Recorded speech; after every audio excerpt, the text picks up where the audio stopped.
Now let's get into problems and definitions. Main point of even going over this is that we have to know what problem we're actually solving, right? So let's do it. So problem, solution, and definitions. So right now, the problem is for most businesses, you're not getting as many leads as you want because you're not advertising enough. Simple as that. If you're not getting as many sales, you're not making as much money as you want, it's simply because you're not getting as many opportunities as you want to have. Like, you need more at-bats.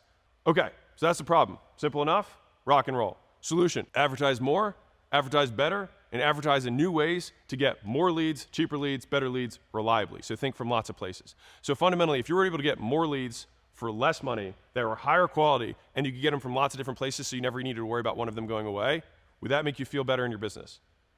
If so, that's what we're covering, all right? Because when all else is being equal, when you double your leads, you double your business. If you 10x your leads, you 10x your business.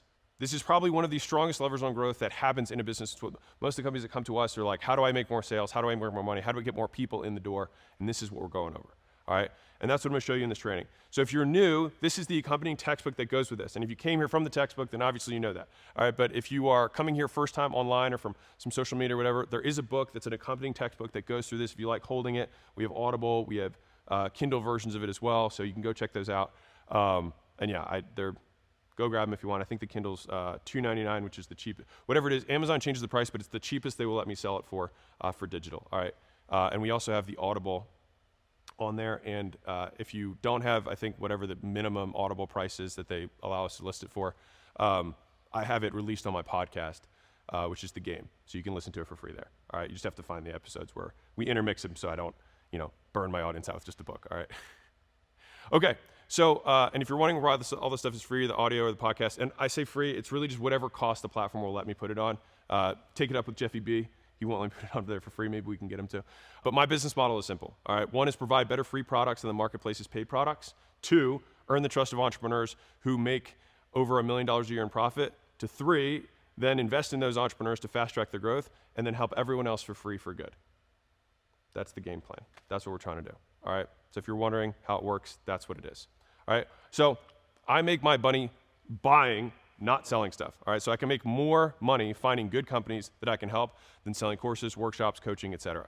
And so just to be very clear, this is not altruistic. I'm here to make money, all right? I'm just looking at it on a longer time horizon than most people are. That's all it is. That's my long play. So I don't want to be made into some sort of, great guy here. I'm here to make money, all right? That being said, we invest in, buy minority and majority stakes in bootstrap, cash flow positive, growing businesses over $1 million a year in EBITDA. So that's profit. All right, and as of 2023, 91% of our deals are between 1 and 10 million in EBITDA, but the numbers tend to skew larger over time with some larger outliers. And I say this because I get this question all the time. So what we do, most entrepreneurs lack the what, the who, and the how to scale. And at Acquisition.com, we prioritize the what, recruit the who, and give them the how. And once an entrepreneur has all three, the business scales. That's the game plan. That's what we do. All right, and just some fun stats for you guys. This is kind of what it looks like to have the $100 million leads model implemented within the business. But the average portfolio growth at 12 months is 1.8x revenue, 3.01, whatever, x profit. So that's triple the profit. At 24 months, they 2.3x revenue and 4.7x profit. And so as a fun exercise, look at what your numbers were, plug those numbers in, and see if that would sound fun. If it does sound fun, that's what this training's for. This isn't like armchair theory. That's why I say it's real business education accessible to everyone. We do this every day. This is how we grow companies.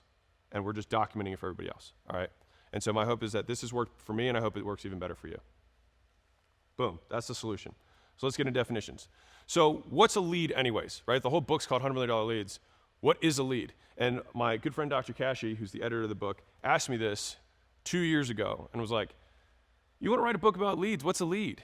And as he kept peppering me with more questions, I realized I didn't know as much as I thought about what a lead actually was. He said, is someone who clicks an ad a lead? And I was like, well, only if they give you content. He's like, well, then can I just buy someone's contact information? Does that make them a lead? I was like, well, maybe. He's like, what about if someone follows you on Instagram? I was like, well, you can message them there, so maybe that's a lead. He's like, well, okay, what about on YouTube, where you can't message them, but they can leave comments? I was like, I didn't know, right? And so it was like, is it a phone number? Is it a person that schedules a call? Is it a list of names, a door you knock on? Is it a walk-in? Is it email addresses? Is it a subscriber? Is it a person that sees your content? Is that a lead? What if you can message them? What if you can't? Like, what makes it a lead? And this all became really confusing for me. And so that's why I wrote a book on it. All right, but we have to get really clear on what a lead is if we're gonna be spending the rest of the time getting them, right? And so a lead, very simply put, is a person that you can contact. That's it. That's all it is, a person you can contact, all right? And that's when I realized that I actually didn't want leads. I wanted something else. I didn't want to just be able to contact them. I wanted them to be interested in buying my stuff, all right? And so what I really wanted were engaged leads. So people who show interest in the stuff you sell. So somebody I could contact who also has shown interest in the stuff I sell is an engaged lead. And ultimately, that is what the output of advertising is. That is what we are after. And so I couldn't call this book Engaged Leads because no one would know what it meant, but now you do. And you can see this little character drawing from the book. Like, you have someone's contact info. Okay, they're like meh about you. But then you give them something to make them interested, and they say, you know what, pick me, I'm more interested. And now you have an engaged lead. All right? So if someone follows you on social media and you can contact them, they are a lead. They have shown interest in you. They've taken an action, right? If they give you their contact information on a site, they're an engaged lead. If they reply to an email campaign, they're an engaged lead. The leads showing interest are the leads that matter, all right? That's what we're after. So engaged leads are the true output of advertising. So the next question is, how do we get leads to engage naturally? So that's what we're going to do next.